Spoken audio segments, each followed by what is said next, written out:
Market volatility is scary. Look, I get it. Especially when you're in retirement and taking income out of your portfolio and not adding into it.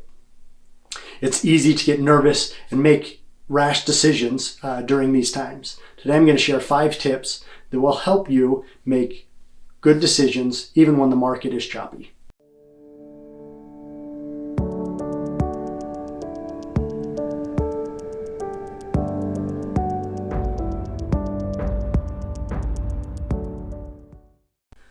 The truth is, volatility is always present. There's the pullback or the choppy markets is a matter of when, not if. We know they're going to happen.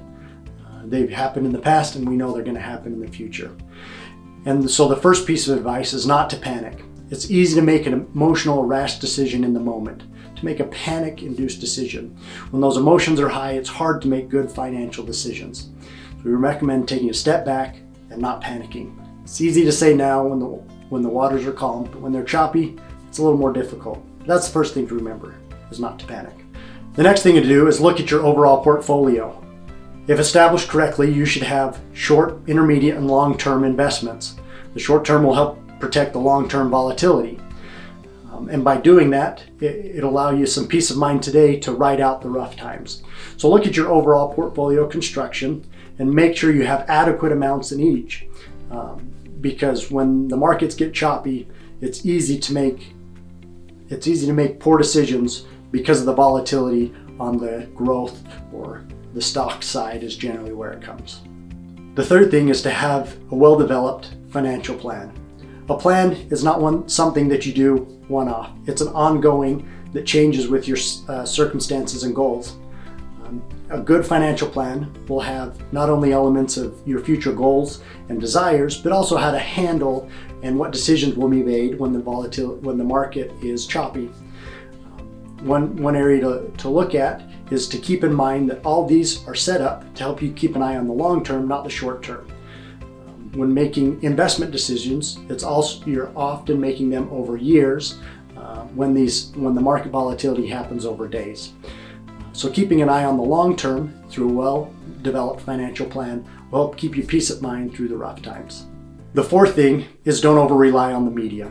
Remember, greed and fear sells. That's what sold newspapers back in the day and TV today and online going forward. That sense of fear keeps people coming back over and over and over again. And so they have an incentive to keep the fear going because that's where they get advertising dollars. Now, whether media may be well-intentioned, it's easy to get caught up in the fear-driven cycle. Nobody has a crystal ball, and keeping those emotions in check when remembering what is being presented is not a complete picture. It's just one man's or woman's opinion. The fifth and final step is to just check with your financial advisor.